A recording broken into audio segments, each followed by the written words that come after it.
like if someone is a legitimate pervert and all they have to do is say they're a woman and now they can go to the women's bathroom, there's no way to stop that. I'm not saying that that's the majority of people. I'm saying there are human beings that are like that. And this does not in any way discount trans people. This just says there's people that will game the system and there's no safeguards in place.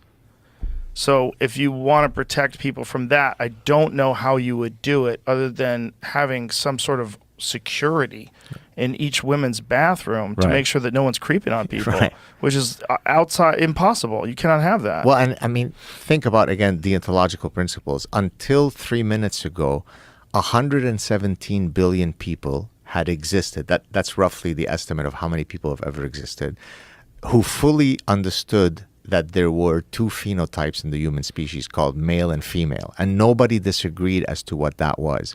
But suddenly now it is really controversial to argue that, and that's why I do some of the satire and sarcasm on social media. It's not to be mean or flippant. It's because the only way you can handle some of the lunacy we're saying is through derision, through mockery, because it's insane. I mean, we are the product of 117 billion people who exactly knew how coupling works, but now we can no longer say it. When we refer to Leah Thomas, the 6'4" swimmer, we can't say that that's a male because that's a female because she said so. It's insane. I've seen women have arguments with people that are, pro-trans rights, and and these women are arguing that there's pro-trans rights, and then there's erasing women's rights, and including like the athletic argument, and including the female spaces like intimate spaces, locker rooms, bathrooms. It's a very controversial subject in this strange culture we live in, and it's one thing that people can subscribe to one side or the other and find a group willingly, vehemently opposed to their position. So they engage in instantaneous conflict. So they're involved in this psychic war with the competing ideologies, and it gives them meaning. And that's a real problem with human beings, that we do attach ourselves to things. Even if those things don't involve you or your life, you decide, like, this is the movement that I'm going to get behind, stand behind, and I'm going to tell people. And it gives you meaning. Like you're a social justice warrior for the rights of the disenfranchised.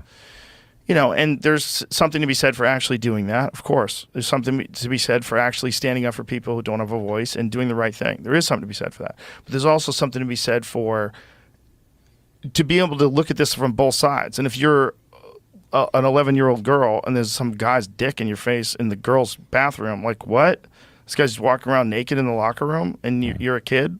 Like, is that okay? I mean, how do you know what's happening here? Like, are you sure? Like, and in some cases, when someone's like so feminine and so like seems like a woman, we wouldn't have any problem with it, right? Well, I mean, there is a normal distribution, for example, when it comes to, women who are very masculine, men who are very feminine. We've always recognized that. But we've never taken the step into the abyss of infinite lunacy where we say sometimes women can have penises. And that's why I wrote The Parasitic Mind, the last book, right? Because I was literally arguing that human minds can be parasitized by ideological worms in the way that you can be parasitized by actual brain worms, right? Because there is no rational mechanism by which you can take a sexually reproducing species involving two phenotypes. There aren't any more than two. There's male and there's female, nothing else. And then argue that that's simply not true. It's antiquated to argue that boys have penises and girls have vagina. I actually satirically put out a tweet where I argued for finger fluidity and finger diversity. I argued that if you're born congenitally with 9 fingers or 9 toes, then we should no longer be teaching in biology class that boys and girls are born with 10 fingers. I was being facetious, but that's exactly the logic that they're using, right? Of course, there are some people who are born intersex, and of course they have the right to live a dignified life free of bigotry.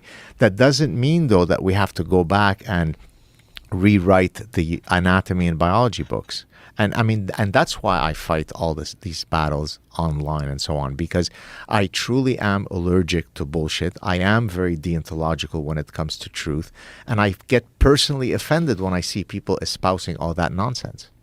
What is it that Dennis Prager was just talking about? It was just there was some video that came across my Instagram feed that was him saying that whatever medical organization is recommending that children not be labeled male or female, right? Because they don't have the ability to choose. Yeah, right. They can't tell you how they identify. It's right. And have you? Let's find out, because it's something crazy. Yeah. I remember reading it going, I'm not ready for this. I have shit to do. I can't. well, or watching it. Now rather. children are being taught that, medical professionals, to the best of their ability, take a educated guess as to the sex of a child. Really? So until 3 minutes ago, 117 billion people knew exactly how to assort into male and female, but now we no longer abide by those antiquated binaries. I mean, it's insane. So terrifying. Why can't we chew gum and walk at the same time? I think both you and I are very socially liberal. I don't care one way or the other about what transgender people do. That doesn't mean that I have to accept the fact that a guy with a penis can call themselves a girl and I have to just say amen. It seems crazy to have to agree to that. And that's not discounting the idea of trans people. It's real. But it seems crazy to force everyone to go along with what was called gender dysphoria up until very recently. Exactly. And there was a psychological condition that they would talk about, an issue that people had. Well, and to the point, remember earlier I put up the Jamie put up the Dress to Kill movie. In the past, when you wanted to have a sex change operation, the number of steps that you had to go through before you were accepted for sex change reassignment was quite assiduous. And it made perfect sense because it's a really, it's something that you can't undo. Yeah. And so it made perfect sense that you'd have to go through. And now a 5-year-old can say that they are and you're not allowed to question it. It's insane. You can put them on hormone block.